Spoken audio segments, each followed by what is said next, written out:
Selamat pagi bagi kita semua, Bapak Ibu Saudara yang dikasihi Tuhan, dimanapun kita berada saat ini. Mari kita siapkan seluruh kehidupan kita untuk menyembah Tuhan.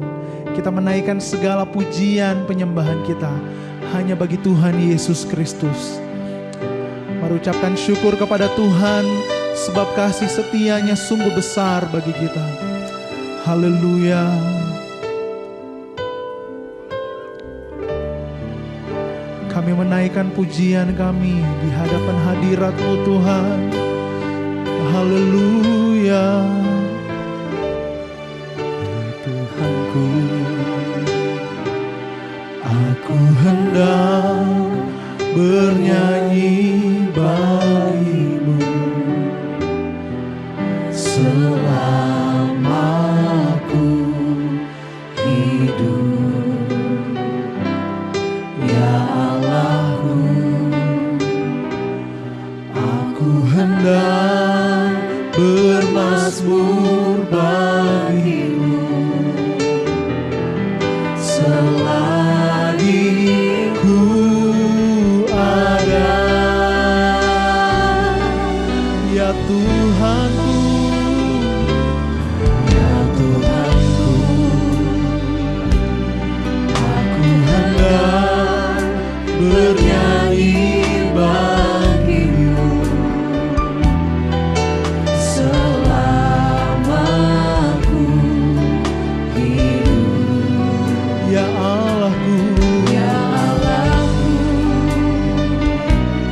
Aku hendak bermazmur bagimu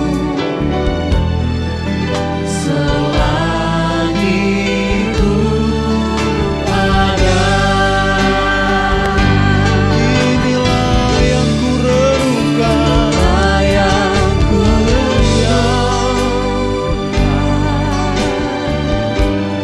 setiap waktu.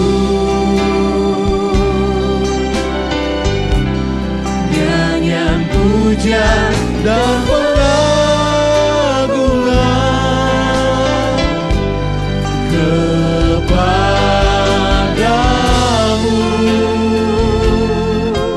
oh Yesus. Biarlah manis kau dengar,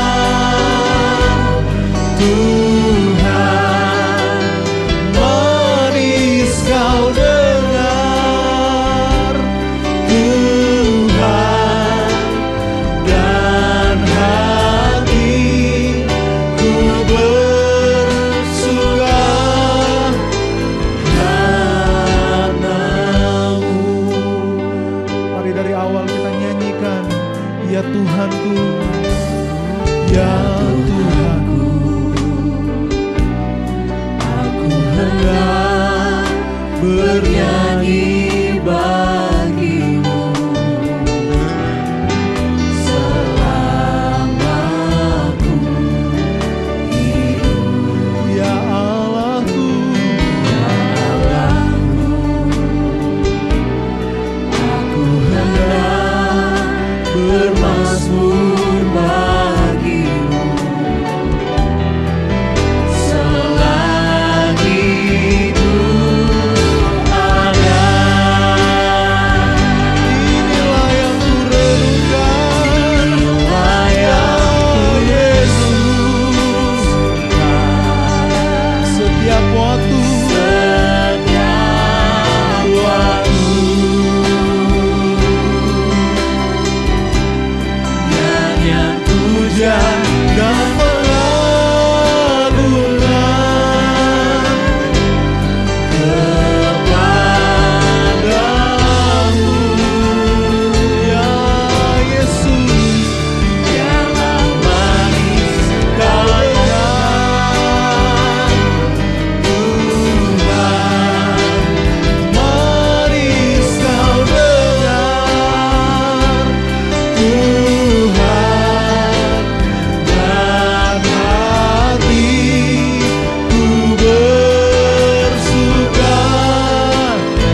kasih Tuhan.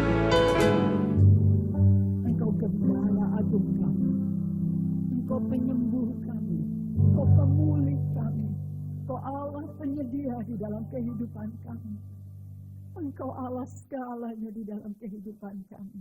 Itu sebabnya Tuhan, hidup kami, lidah bibir kami senantiasa ingin memuji, membesarkan Engkau Tuhan.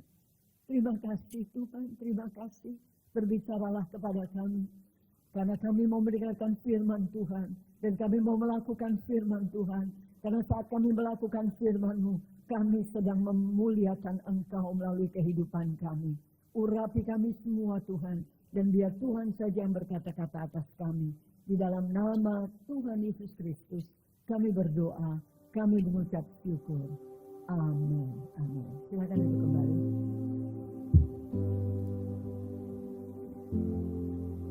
Saudara, kita mengetahui bahwa Roh Kudus itu kita kenal juga dengan satu sebutan adalah api.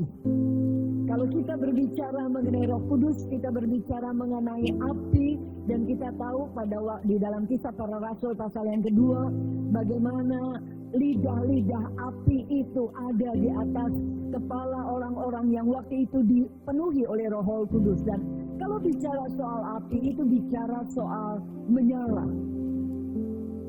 Roh Kudus ada memenuhi kehidupan kita. Dan pada waktu Roh Kudus memenuhi kehidupan kita, Roh Kudus mau kehidupan kita itu adalah kehidupan yang menyala. Tapi menyala untuk siapa? Ini pertanyaannya. Kita bisa menyala di tempat ini, tapi apakah nyala kita di tempat ini? Itu bisa dirasakan oleh orang di luar sana. Mari kita sama-sama melihat di dalam Kisah Para Rasul pasal yang pertama, ayatnya yang ke-8. Dari ini ayat yang sangat terkenal, Kisah Para Rasul pasal yang pertama, ayat yang ke-8 mengatakan demikian. Tetapi kamu akan menerima kuasa. Jadi kita akan menerima kuasa. Ada amin, kita terima kuasa. Kita terima kuasa. Kalau Roh Kudus turun ke atas kamu. Jadi pada waktu Roh Kudus tidak turun di atas kehidupan kita, maka kita tidak mendapatkan kuasa itu.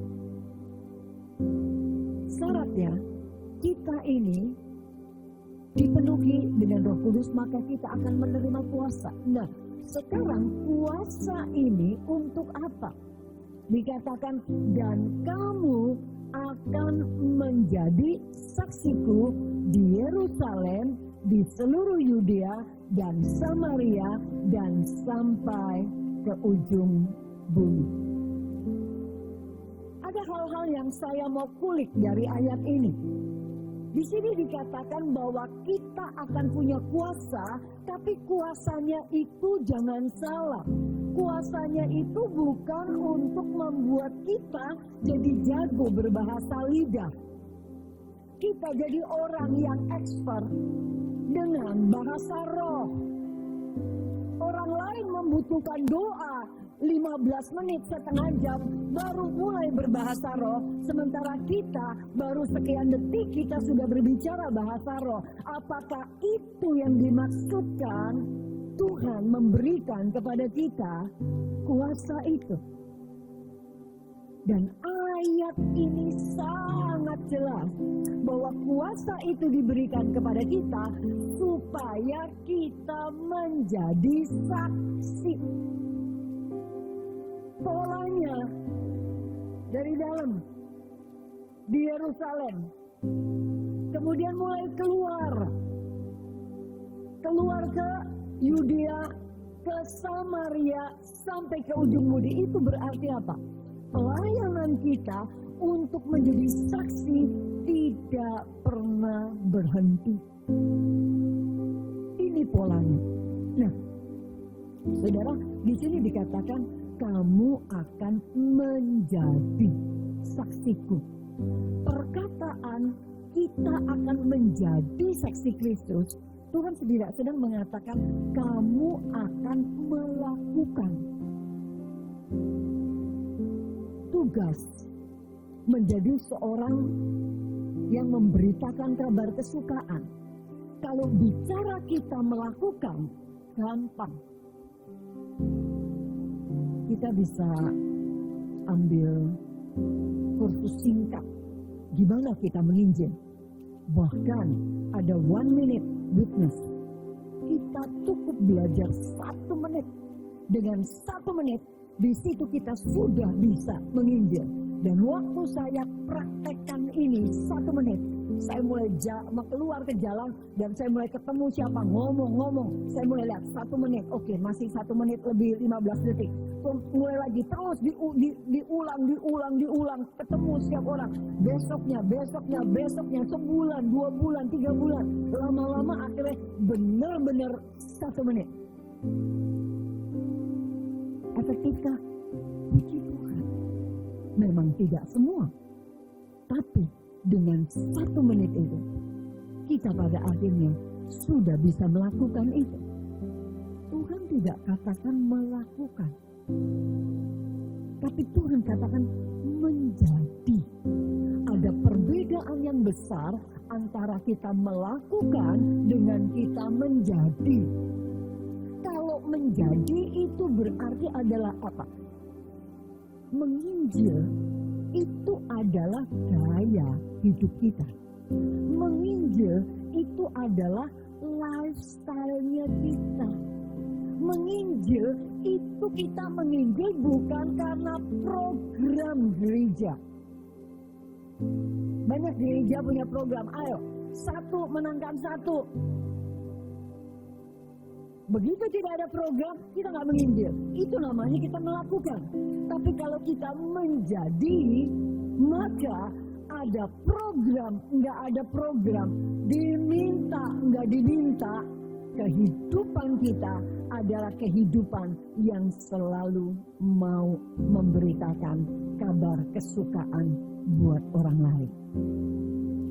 Ini yang Tuhan mau. Karena kalau kita melakukan, oke, menit ini, jam ini, kita melakukan. Beres. Setelah beres, puji Tuhan, selesai. Tugas dan tanggung jawabku untuk melakukan penginjilan. Setelah itu, kita kembali menjadi diri kita yang tidak sedang menunjukkan, menyaksikan bahwa hidup kita ini punya Kristus. Berapa banyak orang bisa melakukan penginjilan, tapi setelah itu orang nggak bisa terima. Kenapa orang nggak bisa terima? Karena orang tahu, aduh percuma deh lu ngomong begituan. Gue tahu hidupku kayak apa. Alah lu ngomong begini, begono. Orang aku tahu hidupmu sehari-hari kayak apa. Aku kan tetangga kamu. Aku tahu di rumah kamu apa yang terjadi. What's going on di dalam rumah kamu, aku tahu. Itu namanya melakukan. Tapi kalau menjadi, maka hidup kita akan betul-betul apakah kita sedang melakukan atau kita tidak sedang melakukan. Kita sedang di rumah, hidup kita adalah hidup yang sedang menyatakan, ayo kenali Kristus yang ada di dalam diriku. Kenali Kristus. Kita akan bersikap, bertindak, membuat orang pada akhirnya menjadi penasaran bahwa apa? Bahwa kita ini berbeda dengan yang lain karena kita memiliki Kristus. Jadi di sini kita akan melihat bahwa kuasa itu diberikan kepada kita supaya kita ini menjadi orang-orang yang menginjil. Ibaratnya kita ini punya mobil. Mobil rata-rata berapa cc? 2.200 ya. Oke, let's say yang dikasih oleh Tuhan buat kita itu cc-nya itu di atas 10.000. Bayangkan, di atas 10.000 itu kalau jalan di tol, waduh lewat dah semuanya ya. Kalau di atas 10.000. Tapi tuh mobil nggak pernah dipakai. Itu mobil cuma ditaruh di garasi, dielapin tiap hari, disemprotin dalamnya tiap hari, supaya wangi, supaya bersih. Tapi nggak pernah dipakai keluar. Tiap hari cuma dipanasin, cengreng. Ya buat apa kita punya mobil begitu? Sama, buat apa Tuhan urapi kita? Kita punya kuasa itu, dan kuasa itu mengubahkan kita. Kuasa itu mengubahkan kita. Tapi kita diubah buat apa? Kita diubah supaya orang lain tertarik. Kita dipenuhi Roh Kudus supaya apa? Kita akhirnya punya kerinduan lebih kepada Tuhan. Nah, kerinduan lebih itu kepada Tuhan untuk apa? Supaya dunia melihat. Pokoknya ujung-ujung kita diajar di dalam firman Tuhan begini ya. Kita mendengar firman Tuhan. Entah kita mendengar, entah kita membaca Alkitab, itu kita sedang belajar, itu kita sedang dimuridkan. Untuk apa? Supaya kita hebat, supaya kalau kita kesandung langsung, karena begitu besar kasih Allah akan di dunia ini sehingga dikatakan. Apakah kita begitu? Channelnya kita channel Alkitab, tapi kita diajar untuk maksudnya supaya apa? Supaya hidup kita diubahkan. Dengar, berubah. Berubah supaya apa? Akhirnya teman sekantor bilang, tak perhatiin kamu ya. Dulu kamu seperti itu. Kenapa ya? Kamu kok sekarang seperti ini ya? Ini maksudnya. Jadi bukan dengar, kitanya makin hari makin gemuk, tapi kita nggak pernah berubah. Cuma untuk oke lah, kalau seandainya ada games, quiz, Alkitab, kita pasti menang. Karena kita tahu, bukan itu maksudnya. Jadi semua yang diberikan itu dengan maksud supaya itu keluar untuk kita apa? Dapat menjadi saksi Kristus. Mari sekarang kita perhatikan. Ya, jadi kita tahu Yerusalem atau bagian kita itu bukan akhir, tapi itu adalah awal. Ya, itu adalah awal. Yuk mari sekarang kita lihat di dalam Matius pasal yang kelima, ayat yang ke-13. Ini juga ayat yang sangat terkenal. Matius 5 ayat yang ke-13. Kamu adalah garam dunia. Tuhan mengatakan kamu garam dunia. Esther, kamu ini garam dunia. Nah, bicara soal garam, kita ingat. Alkitab bilang, kamu akan naik dan bukan turun. Kamu akan jadi kepala dan bukan ekor. Bicara kita jadi kepala bukan ekor, itu bicara apa? Bicara kepemimpinan. Betul ya? Kalau kita kepala, ini berarti kan kita yang memimpin, karena kita bukan ekor. Oke? Nah, sekarang kalau kita memimpin, semua buku bicara soal kepemimpinan itu beda-beda. Tergantung siapa yang buat. Tetapi dari semua buku yang bicara soal kepemimpinan, semua pasti menyebutkan satu hal ini, bahwa yang namanya kepemimpinan, leadership, itu selalu berbicara mengenai influence, selalu berbicara mengenai pengaruh. Tuhan mau angkat kita menjadi pemimpin, bukan untuk gaya-gayaan, bukan untuk sok-sokan, bukan untuk mentereng-menterengan. Tuhan terus angkat kita supaya kita ini bisa jadi pengaruh.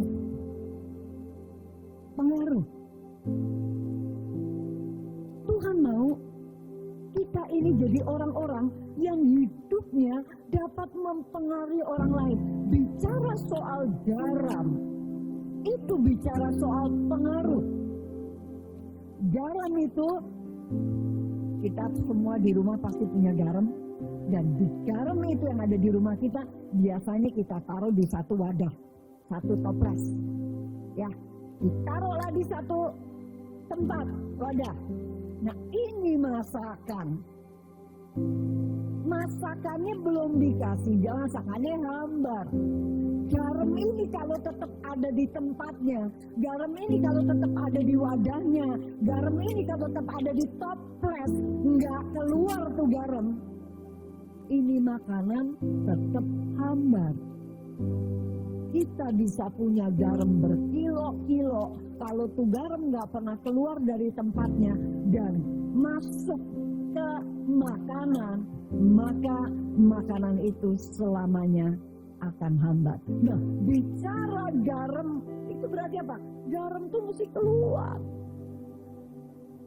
Kita mesti keluar. Jangan kita jadi orang cuma jago kandang. Apa pelayanannya di gereja? Aku pemain musik, aku khotbah, aku singer, aku WL, aku ketua sekolah minggu, aku ketua youth, aku ketua ini. Tapi hidup kita bisa mempengaruhi orang lain nggak di luar sana? Ini fungsinya. Jadi kita harus tahu bahwa garam selamanya kalau cuma ada di tempat dia nggak akan pernah berfungsi. Lebih baik langsung punya garam sekalian. Toh makanannya juga tawar, betul ya? Buat apa kita beli garam kalau kita nggak pernah pakai? Garam ini mesti keluar sekali lagi. Jadi di sini kita tahu bahwa hidup kita ini mesti keluar ke Yerusalem, ke Yudea, ke Samaria, dan sampai ke ujung bumi. Dan di sini dikatakan, jika garam itu menjadi tawar. Kalau garam itu tawar, ini sedang berbicara kata asli dari tawar ini juga sedang berbicara mengenai apa? Bodoh. Sedang berbicara mengenai apa? Tidak berhikmat. Jadi, kalau kita sebagai orang percaya, tapi kita nggak pernah menjadi saksi buat orang lain yang belum percaya, maka Alkitab sebenarnya sedang mengatakan, kita ini adalah orang bodoh. Kita ini adalah orang yang tidak berhikmat. Karena kita nih garam, tapi kita nggak pernah mau ngasinin. Kita nih punya kuasa Roh Kudus, tapi kita nggak pernah pakai. Ini maksudnya ayat ini. Jadi dengan apa ia diasinkan? Dengan apa? Kalau Roh Kudus sudah ada di dalam kita dan kita masih nggak mau jadi saksi, Tuhan juga bingung ya. Ini dengan apa lagi? Seperti garam mau diasinin, apalagi lawang garam itu udah asin. Tidak ada lagi gunanya selain dibuang dan diinjak orang. Hal yang kedua yang Tuhan sedang bicara adalah mengenai selanjutnya ayat 14. Dikatakan bahwa kamu adalah terang dunia. Bicara terang itu juga bicara soal pengaruh. Seperti garam cuma sedikit taruh di satu panci sop, itu langsung sopnya sepanci, itu jadi enak karena garam. Pengaruh. Terang juga begitu. Terang mau sekecil apapun, kalau dia ditaruh di gelap, maka terang itu pasti akan sangat mempengaruhi gelap-gelap yang lain. Dan gelap-gelap itu mulai terlihat terang, walaupun terangnya cuma kecil. Jadi dikatakan, kita ini adalah orang yang mempengaruhi. Kota yang terletak di atas gunung tidak mungkin tersembunyi. Next, ayat yang ke-15. Dikatakan bahwa apa? Kita lagi pula orang tidak akan menyalakan pelita lalu meletakkannya di bawah gantang. Orang nyalain lilin, nyalain lampu, setelah nyalain kemudian kita ambil ember, kita tutup. Gak mungkin kan? Nggak mungkin kan? Kita kalau nyalain lampu, ya jangan ada yang nutupin. Biar ini terangnya dinikmati oleh kegelapan yang ada, melainkan di atas kaki diam sehingga menerangi semua orang di dalam rumah. Ini maksudnya, ya. Jadi sekali lagi, mau garam, mau terang, ini sedang berbicara mengenai apa? Pengaruh. Pengaruh apa? Pengaruh kepada yang membutuhkan. Terang itu dibutuhkan untuk kegelapan. Garam dibutuhkan untuk sesuatu yang hambar. Kita baru betul-betul berfungsi pada waktu kita ada di dunia yang penuh dengan persoalan, penuh dengan keputusasaan. Dunia yang penuh dengan keterikatan dan orang itu tidak bisa keluar dari keterikatan itu. Disitulah garam dan terang berfungsi. Next, ayatnya yang ke-16. Dikatakan bahwa demikianlah hendaknya terangmu bercahaya di depan orang. Garammu yang asin itu dinikmati oleh yang hambar. Terangmu dinikmati oleh yang gelap. Supaya mereka melihat perbuatanmu yang baik. Nggak titik. Tidak titik. Oke. Aku akan jadi garam. Supaya apa? Lihat nih. Aku beda dengan dia. Aku ini loh orang baik. Aku ini loh. Aku ini loh. Aku ini loh. Nah, ayat ini mengatakan supaya mereka melihat perbuatanmu yang baik dan seperti kata dan ini lalu mereka memuliakan Bapakmu yang di surga. Jadi tujuan akhirnya bukan kita. Kita ini cuma perantara. Kita berbuat baik supaya orang lihat di sini ada jendela. Waktu kita berbuat baik di sini ada jendela. Jendelanya adalah apa? Supaya orang ngelongok. Ada apa sih di dalam kamu? Kok bisa kamu itu sudah dijahati, tapi kok kamu tetap baik? Kamu itu kok bisa sudah diperlakukan seperti itu, tetapi kamu tetap mau memaafkan? Kok bisa? Dari situ orang mulai ngelongok. Ada apa di dalam kamu? Waktu ngelongok, mereka lihat. Karena di sini ada jendela. Jendela itu untuk apa? Untuk orang lihat. Ada apa di dalam sini? Di situ kita sedang mengatakan, aku begini karena apa? Aku sedang punya tujuan. Tujuannya adalah apa?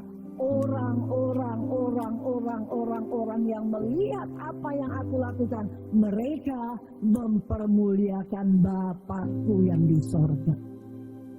Itu. Jadi jangan berhenti sampai di kita. Jangan pernah puas sampai di kita. Waktu dikatakan gini, emang ya Esther tuh memang baik. Kalau tujuannya, kalau ujungnya cuma sampai di situ, ini baru setengah jadi, belum jadi nih. Ibarat kita bikin donat, baru nyampe di adonan. Adonannya udah jadi, tinggal dicetak, digoreng. Tapi kita nggak cetak, kita nggak goreng. Ya belum jadi donat, baru adonan. Kalau kita baru sampai orang, oke, saya baik. Tapi mereka pada akhirnya belum mempermuliakan Bapa kita yang di surga. Belum melihat Kristus di dalam kita. Belum jadi. masih separuh jalan. Masih separuh jalan. Jadi kita lihat bahwa semua yang dilakukan ini adalah ujung-ujungnya untuk apa? Untuk kesaksian agar supaya apa? Orang memuliakan Bapa kita yang ada di surga. Jadi hidup kita ini kayak cermin yang orang pada akhirnya dapat melihat Kristus. Nah, waktu kita nggak menginjil, kita punya dua kerugian. Kerugian yang pertama, kita sedang melakukan pembiaran. Ada orang berbondong-bondong jalan, di situ jurang. Mereka sedang berjalan masuk ke alam maut dan kita cuma ngeliatin doang. Seharusnya waktu kita menginjil kepada mereka, waktu kita memperkenalkan Kristus kepada mereka, mereka pada akhirnya akan berpindah. Tapi karena kita diem, karena kita EGP, emang gue pikirin. Karena kita pikir bodoh amat, yang penting gue udah selamat, yang penting keluargaku udah selamat. Ya udah, kalau dia itu urusan pendeta, itu mah urusan ketua misi, bukan aku. Ingat, Yerusalem, Yudea, Samaria, sampai ke ujung bumi. Jadi pada waktu kita berhenti sampai di keluarga, belum jadi. Kita belum jadi. Ya, jadinya sampai ke ujung bumi. Dan sekarang untuk sampai ke ujung bumi itu gampang. Gampangnya apa? Sekarang kemajuan teknologi itu memberikan kepada kita akses sosial media untuk kita bisa kenal sampai orang yang di ujung bumi. Itu sebabnya pakai sosmednya. Pakai sosmednya untuk apa? Pakai sosmednya untuk apa? Menginjil. Menunjukkan siapa Allah kita. Jangan sosmed dipakai untuk curhat. Allah tidak tidur. Allah melihat. Apa maksudnya? Seperti itu. Orang kan jadi bertanya, ini maksudnya apa?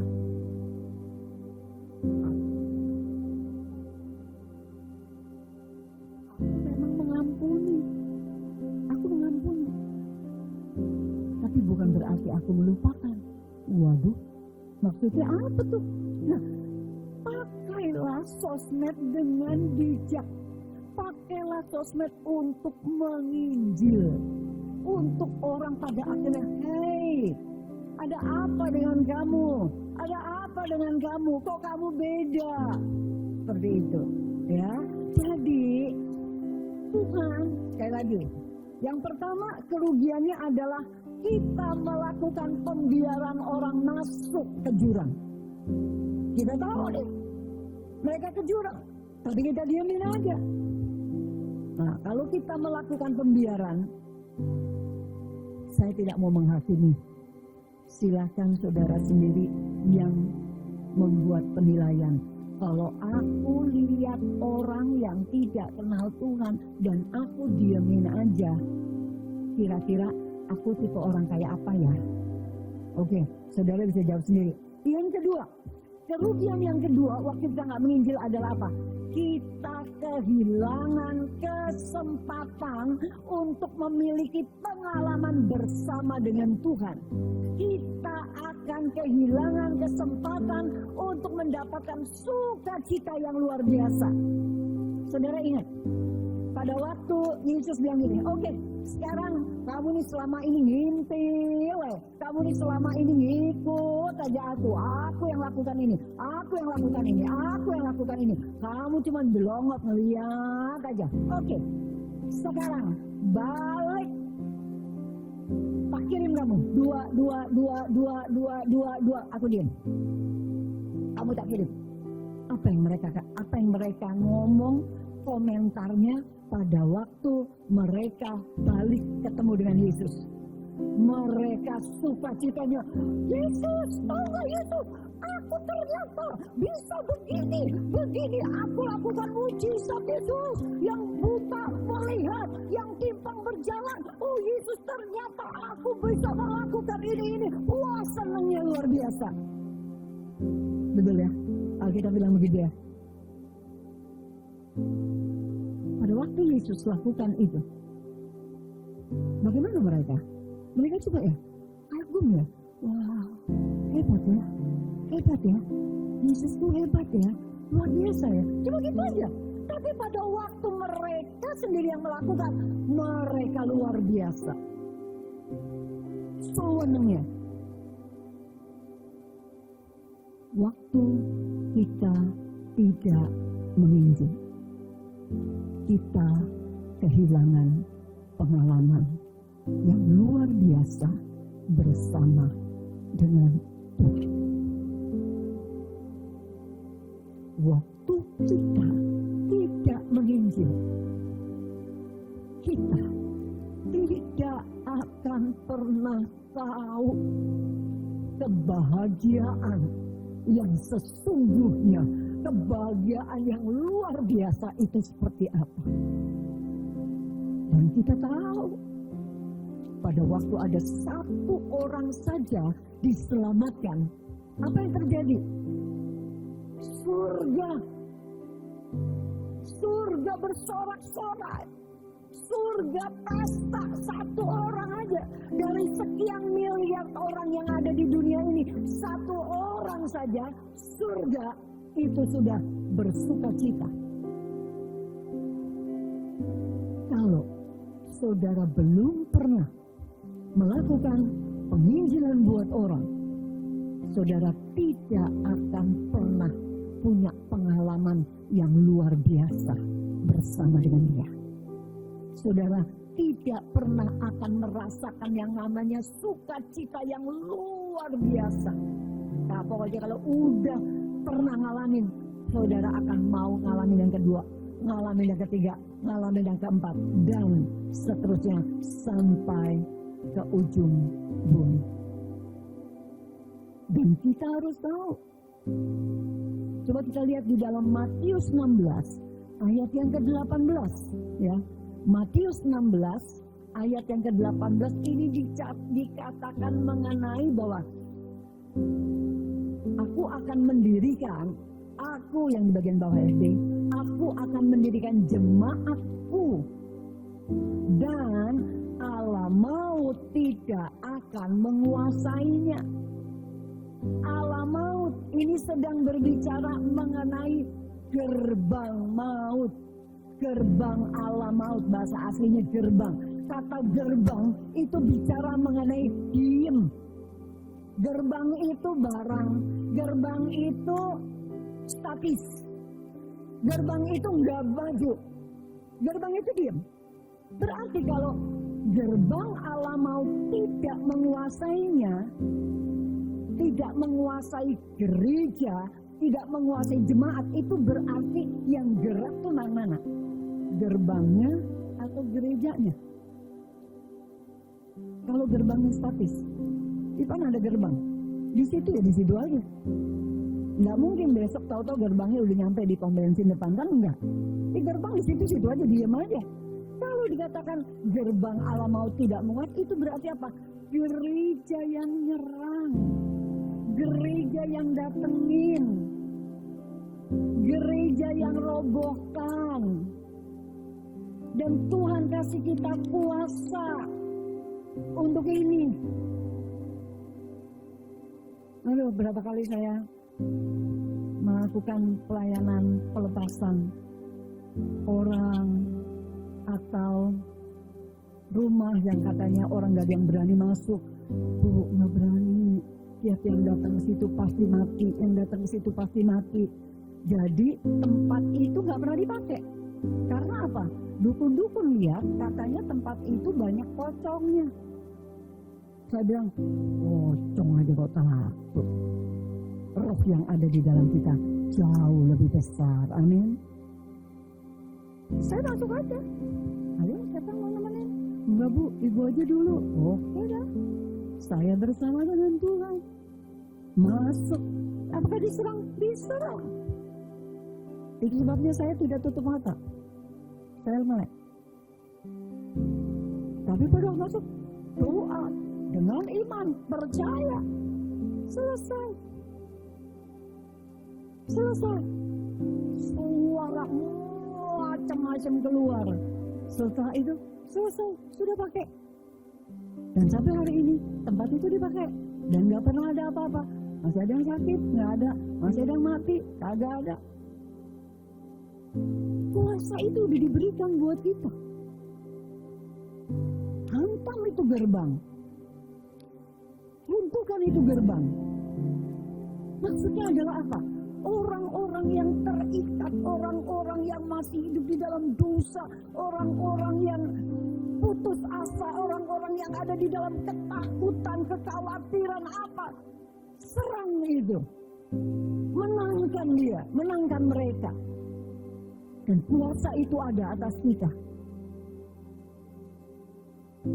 Di sini pada akhirnya di tempat itu boleh mengadakan persekutuan bukan tiap hari Jumat, bahkan setiap hari pada waktu jam 12 siang istirahat. Mereka mengambil 20 menit dari 1 jam mereka istirahat, 20 menit dipakai untuk bersekutu, yang Kristen-Kristen bersekutu, berdoa. Nama Tuhan dipermuliakan. Amin. Amin. Mari saudara, kita mau jadi orang-orang yang bergerak maju. Kita mau jadi garam, kita mau jadi terang. Dan waktu kita jadi garam, kita jadi terang, kita punya 2 keuntungan. Jiwa-jiwa diselamatkan dan kita akan punya pengalaman yang extraordinary bersama-sama dengan Tuhan. Dan kita akan menjadi orang-orang yang berbahagia. Kita tundukkan kepala.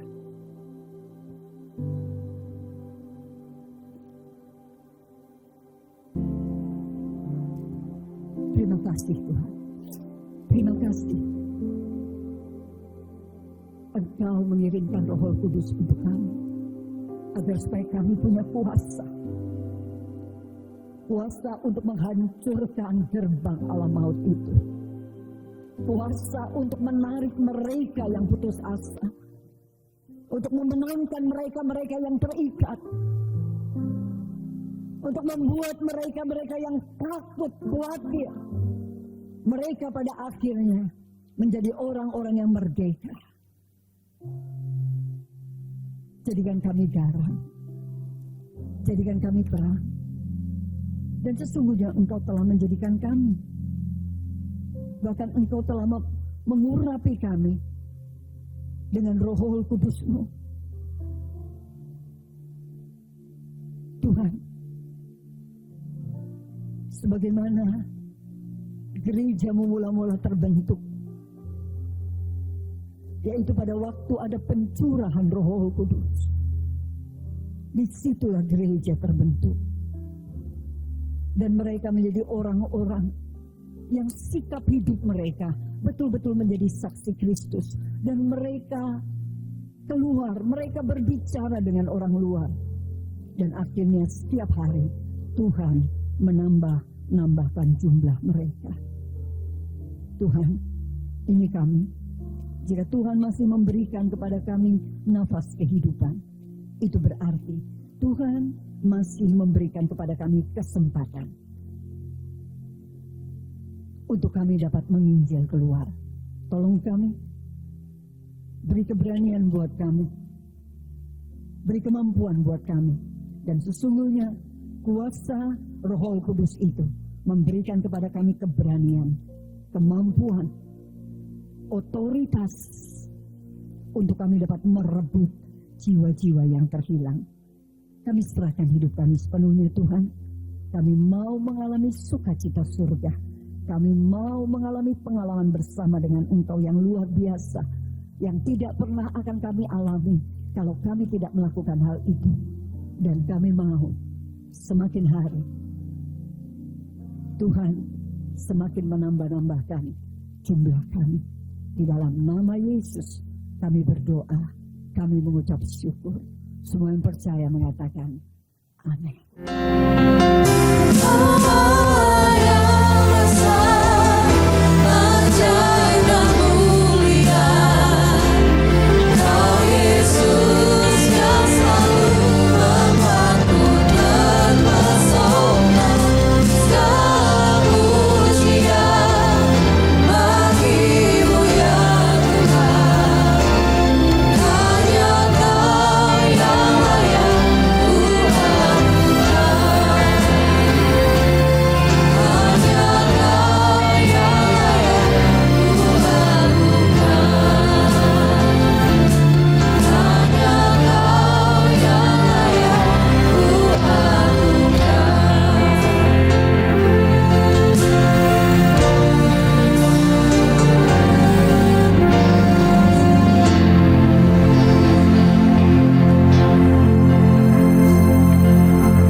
Ya Tuhan, hadirat-Mu tetap menyertai mereka untuk memberkati setiap rumah tangga mereka, seluruh anggota keluarga mereka.